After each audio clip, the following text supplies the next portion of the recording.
Is there a message of necessity at the desk? There is a message of necessity at the desk. Move to accept the message of necessity. The message is accepted. All right, welcome back to another episode of Messages of Necessity. I'm here with Cam Macdonald, an adjunct fellow at the Empire Center and executive director of the Government Justice Center. And we are talking today about redistricting. No, Cam, it's not 2021 or 2022, it's 2023. Right. So why are we talking about redistricting? So the parties were back in court last week at the Court of Appeals. There's a new actor, I guess, so to speak. The Democratic Congressional Committee is brought a petition earlier this year, or no, last year. Sorry, to have the Independent Redistricting Commission do a second set of maps that it never did, that led to the whole process that led to gerrymandered maps that got rejected by the Court of Appeals. So it's redistricting? Is that what's happening here? Well, it's an attempt to redistrict. One of the contentious issues on all this is whether or not the petitioners in the case actually even brought their action in time. So in New York, there's something called an Article 78 proceeding, which is where you can get something called a writ of mandamus to make a public office or a body do something. So in this instance, what happened was back in 2022, the Independent Redistricting Commission followed its constitutional duties and submitted a set of maps in early January that was two sets of maps because the commission couldn't agree. It went 5-5 on a partisan-ish basis because there are two independent commissioners that are selected by the bars. Right. But so it went 5-5. And so that meant, because the votes were tied, they submitted two maps to the legislature. The legislature rejected both maps, and it was supposed to go back to the Independent Redistricting Commission to do another set of maps. I think it was January 10th that the legislature rejected their maps, so that gave them 15 days until January 25th to come up with new ones. On January 24th, the Republican appointed members said, "Nah, we're not going to meet." And if they didn't meet, there wasn't a quorum. And so the legislature just went ahead and passed its own maps a week or so later. Okay, so in redistricting, if plaintiff in this case is successful, what happens? So I didn't finish the story, I guess. On a writ of mandamus, you have 4 months to make the body do something. So they filed their lawsuit on June 28th. Which was 4 months after February 28th, which was the very last date that the IRC could submit maps. However, the respondents argue that the time to bring a Article 78 proceeding was 4 months from either January 24th or their deadline of January 25th. So hold on, let me dig in on that for a second. Say the plaintiff is right, and they waited until the very last possible day. Why would you wait till the last day if you knew you were going to do this? Is there some other motivation from a timing standpoint to drag it out as long as you possibly can?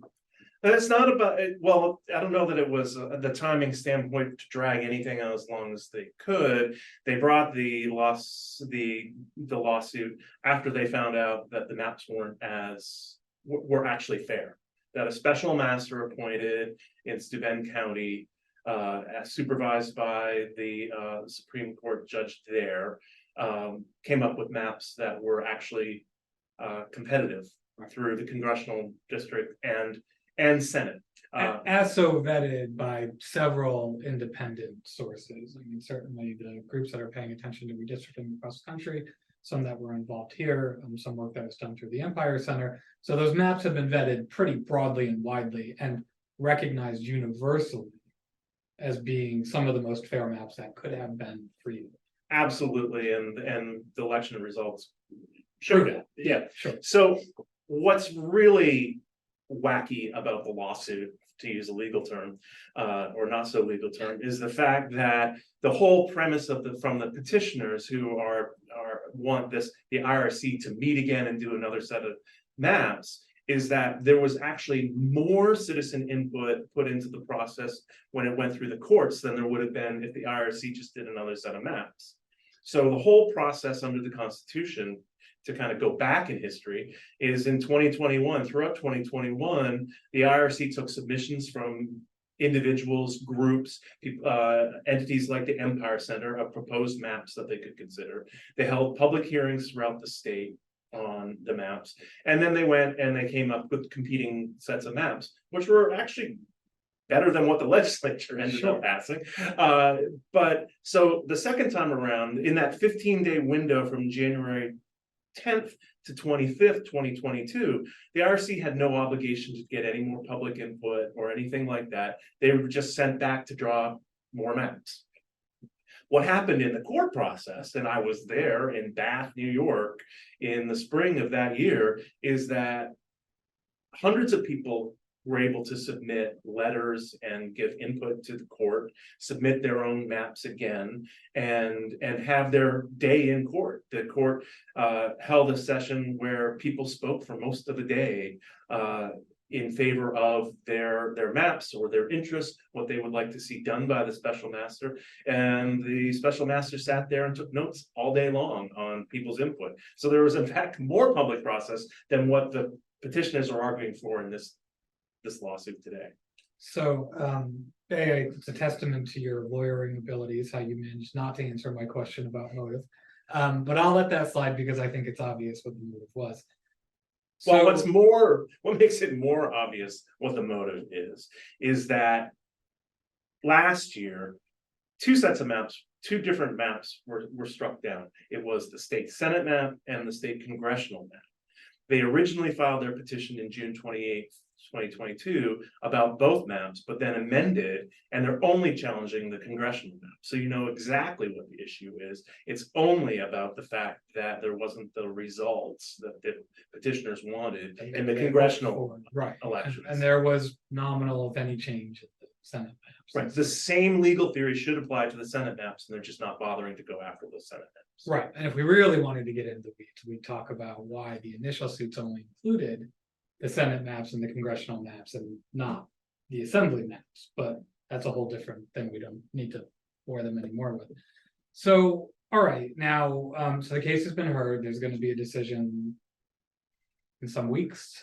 I think, well, it was heard on a more expedited basis than what I've seen for most appeals that go to the Court of Appeals. And so, I guess they're being sensitive to what would need to be done in advance of next year's congressional elections, which means that there's probably a decision to come relatively soon on the matter. And it will be, if the petitioners prevail, it will be a really unique bit of legal reasoning that goes into this. So before we get into that decision, just to finish the thought and timing of the decision coming down, is because if the plaintiffs are successful, the petitioner is successful, then new maps need to be drawn, and then they need to be implemented through the process that already exists in law before theoretically petitioning starts for the next election cycle in 2024, which is as soon as March or April. Yes, and the whole thing is a bit of a hot mess of competing legal theories. So what you have from last year is a Court of Appeals decision and order sending this back to a Supreme Court judge who appoints a special master, puts maps in place. Nobody's actually challenged those maps. So there are maps in place by court order that's not actually in question before any court. So supposedly there's going to be this new process where the IRC reconvenes, draws some maps. It's not clear what's supposed to happen next. I guess theoretically there would be some superseding legislation because the legislature would take those maps and do what it will with the process. Could the Court of Appeals, if it wanted, I mean, so you can see several scenarios that have already existed in the last 2 years. So the IRC could start over again, and they could do their 2 sets of maps and public input and do all of that.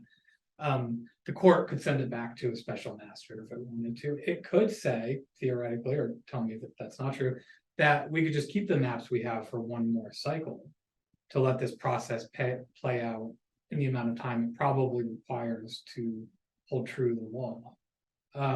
Or the maps could stand through the rest of the 10-year cycle. Are those sort of the options on the table?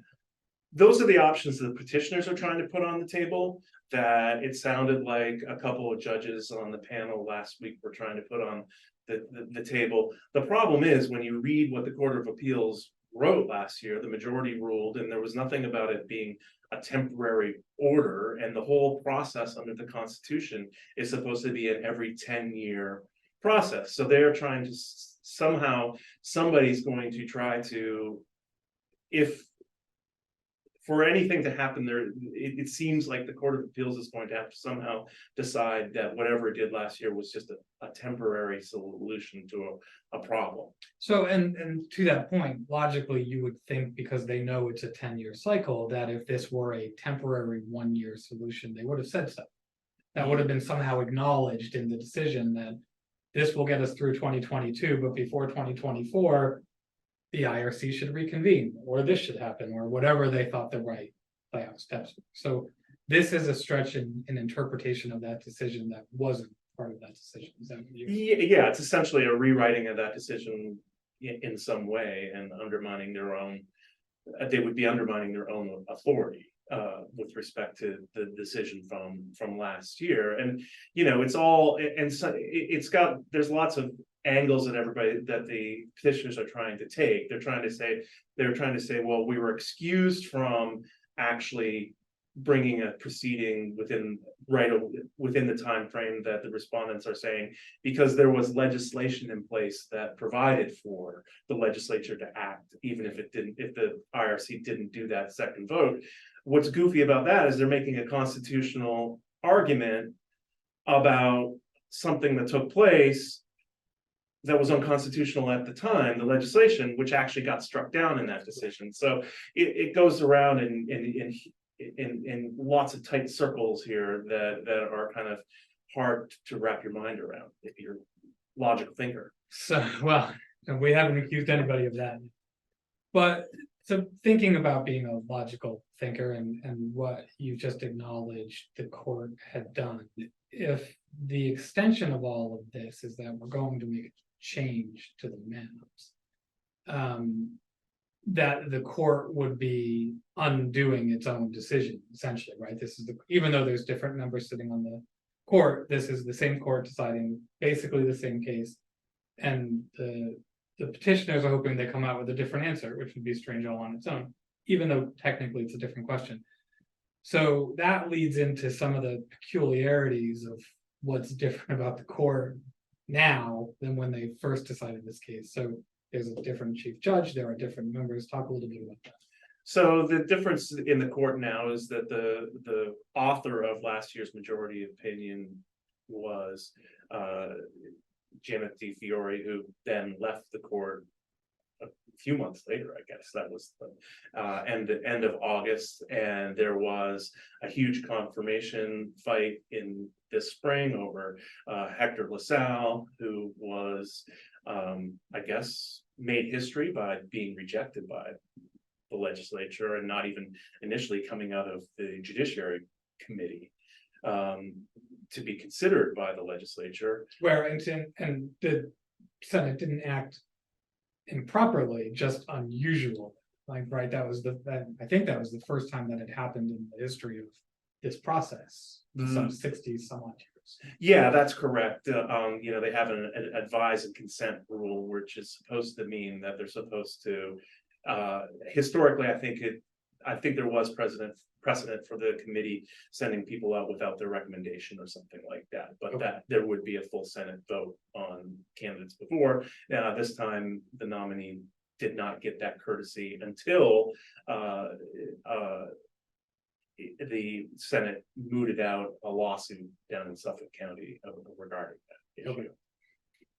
So the composition of the court has changed. I'm sure that the petitioners are hopeful that it has swung in their favor. I think it's fair to say that there's that court watchers would say there's a liberal majority on the court now, and there's an excellent chance that it would want to side with the petitioners in this case, according to accusations from commentators like Chris Churchill at the Times Union, for instance. Yeah, and I was just gonna say that, sort of for people who aren't court geeks, but are legislative geeks, which I assume everybody who's listening falls into one of those two categories. Looking at how a decision is going to come out is a lot like doing your whip counts in the legislature. You look at your body of judges and you know kind of what their past history shows. And so that makeup has changed considerably in the last year and a half or year. And there was an oddity in terms of one judge recusing herself from this case. So, and it's not odd for a judge to recuse themselves, but it was the manner in which it happened. So it gives a little more flavor on them.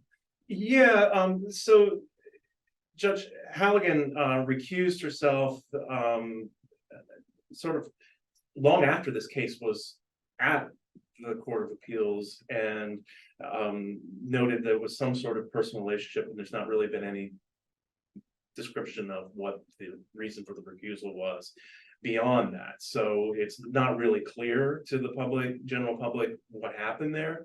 What was an oddity in this case, according to people with a lot more experience at the Court of Appeals than I have, is that the court didn't go ahead and hear this case with 6 judges instead of 7. So I do know that, within the last few years, for instance, there was the daily fantasy sports case that was before the Court of Appeals in front of a 6-judge panel, and apparently they deadlocked, and that had to have a rehearing, and it went from a court that looked like it had members that were disfavoring the daily fantasy sports side of things as being constitutional to one that then actually okayed it under the Constitution. So the whole change in the panel, and that included Hector LaSalle being added actually to be the 7th judge, may have changed the outcome of that case. In this instance, they did not hear with the 6-judge panel. That could have been deadlocked and have a rehearing, and appointed a 7th right away. Now, so, but that creates 2 oddities in this, right? First, there's a judge who recuses herself without really explaining the reasons, and then this change in process, if not procedure, where they didn't hear it with 6 and then decide if they needed a 7th. They went right to a 7. And who got to appoint that 7th judge? I believe that's the chief judge who does that. Now, I will say that we talked about the timing earlier. There may be a good reason to do it just on. Perhaps they wanted to make sure that didn't happen to expedite the results of the case. Correct. Now, they also could have had a rehearing scheduled pretty quickly, I imagine, too. They are the Court of Appeals, but I think that there's good reason to think it was done in good faith to keep this case moving along. Right. Now, all right. So now we're to the point where we're going to get a decision, and it could be anytime, maybe before the end of the year. If the petitioners are successful, and new lines are going to happen, if past experience is any indicator, this is not the end of this conversation, right? There will be more aggrieved parties. There will be people, and the Democrats haven't been shy about talking about how the Senate Republicans for decades had sort of gerrymandered their districts, and now it's their turn to do it. You can find Senator Generis quoting that on the Senate floor, so this isn't like a state secret. So if that's the case, do we expect the same level of litigation after the new maps come out? If they're what we expect them to be, which is more favorable for Democrats, why else would they be bringing this case? Well, counsel for the appellants basically promised there would be more litigation, or didn't promise it, but predicted it, because there is only one motivation for this lawsuit in the first place, which is to redraw the congressional map, which means to gerrymander it or attempt to drafted in such a way that is more favorable for the Democrats, because New York is pointed to for as the reason for the Republicans' narrow majority in the House today, and that's why New York's getting this attention. I was just going to say, if unless you've been living under a rock, you know that the additional seats that the Republicans picked up in Congress in New York are part of the reason that the Republicans have the majority. So this feels like it could easily be motivated by wanting to change the majority's hands. Exactly. And, the issue is, as I think it was Judge Garcia said repeated the other day, you got what the people of New York wanted when they amended the Constitution in 2014, you got fair maps. How will the IRC drawing new maps again change that? So there's only one motivation for this, which is to redraw the maps in a way that's more favorably. And the issue is that New York's Constitution specifically says you may not gerrymander districts in this state. The Supreme Court has said, hey, gerrymandering is not our issue, and that's fine in other states, but New York has a constitutional provision prohibiting it. Right. Well, and so this kind of speaks to the reason why we're having this conversation, why the Empire Center and the Justice Center were involved in this fight last year. Was there is sort of a fundamental and constitutional reason to be thinking about and paying attention to redistricting, and gerrymandering is that reason. Certainly the Republicans were likely happy with the outcome because they picked up more seats, and Democrats clearly weren't, as we're having this conversation.